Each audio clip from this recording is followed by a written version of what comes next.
Assalamualaikum warahmatullahi wabarakatuh. Jumlah udara dan bahan bakar yang masuk ke ruang bakar ditentukan oleh proses terbukanya katup pada silinder head. Dan katup yang bergerak naik turun dikendalikan oleh camshaft atau noken as.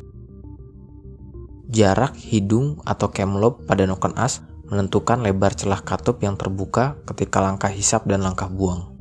Semakin lebar celah katup yang terbuka, semakin mudah pula udara masuk ke ruang bakar, terutama di RPM yang tinggi.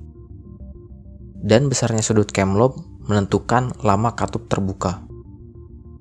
Lebar bukaan katup ini akan semakin mempengaruhi kinerja mesin pada putaran tinggi, ketika waktu bukaan katup semakin kecil. Karena semakin tinggi RPM-nya, semakin sedikit waktu katup untuk terbuka.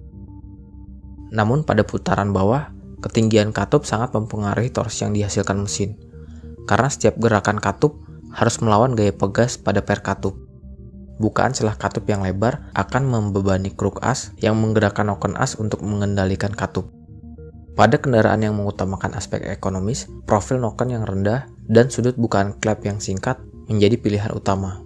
Karena lebar bukaan katup yang kecil mengurangi aliran udara dan bahan bakar ke ruang bakar, menghasilkan kendaraan yang irit bahan bakar. Profil noken as yang pendek juga mengurangi beban kruk as untuk menggerakkan katup, sehingga torsi pada putaran bawahnya masih terjaga. Kendaraan tetap memiliki akselerasi yang baik dan konsumsi bahan bakar yang irit. Honda mengembangkan VTEC agar kendaraan tetap irit dan memiliki torsi yang besar di putaran bawah, juga menghasilkan daya puncak yang besar pada putaran tinggi. VTEC adalah singkatan dari Variable Valve Lift and Timing Electronic Control, yang artinya kurang lebih variasi pada jarak dan lama bukaan katup yang dikendalikan secara elektronik. VTEC menggunakan 3 buah noken atau cam untuk menggerakkan katup, di mana 2 noken digunakan ketika mesin berputar pada RPM menengah ke bawah. Kedua noken yang digunakan pada putaran rendah sama-sama memiliki sudut bukaan klep yang singkat. Sementara pada noken tengah memiliki profil lift yang tinggi dan sudut bukaan yang lebih besar. Pada putaran rendah digunakan kedua katup yang memiliki sudut bukaan yang singkat. Karena ketika putaran rendah dengan gerakan piston dan noken as yang pelan, waktu bukaan katupnya lebih lama, sehingga ruang bakar masih dapat terisi penuh oleh udara meskipun bukaan katupnya kecil. Karena ketika putaran mesin rendah dengan gerakan piston dan noken as yang pelan, waktu bukaan katupnya lebih lama. Namun pada putaran tinggi, waktu terbukanya katup menjadi sangat singkat. Jika masih menggunakan bukaan katup yang kecil, hisapan udara oleh piston tidak mampu menarik udara untuk memenuhi seluruh ruang bakar.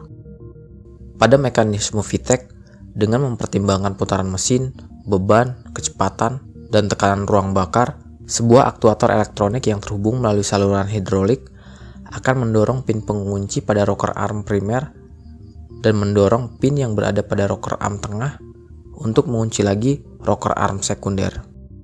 Noken tengah memiliki profil lift yang lebih tinggi dan sudut bukaan yang lebih besar. Ketika semua rocker arm terkunci, noken primer dan sekunder tidak lagi dapat mengendalikan rocker arm karena memiliki lift yang lebih rendah. Semua katup yang sudah dikendalikan oleh noken tengah akan terbuka lebih awal dan menutup lebih lama, dengan jarak bukaan katup yang lebih besar.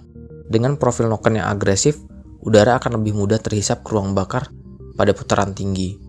Injektor dapat memasukkan lebih banyak bahan bakar, membuat mesin mampu berputar ke RPM yang lebih tinggi dan menghasilkan daya yang lebih besar.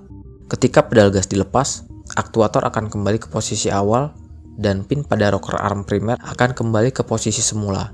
Pada rocker arm sekunder, terdapat pin stopper yang dikendalikan oleh per untuk mendorong kembali pin pada rocker arm tengah. Sehingga di putaran bawah, setiap rocker arm akan kembali bergerak secara independen.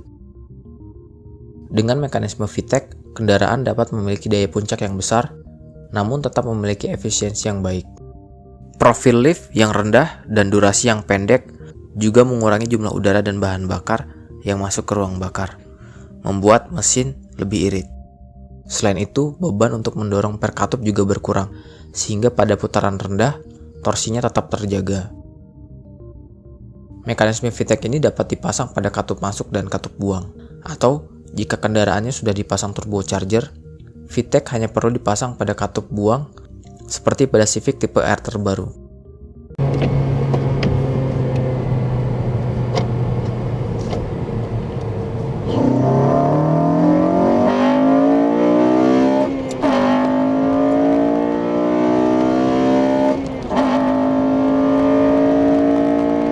Mekanisme ini menjadikan mobil-mobil Honda yang biasanya terlihat sopan memiliki tenaga yang sangat agresif pada putaran tinggi.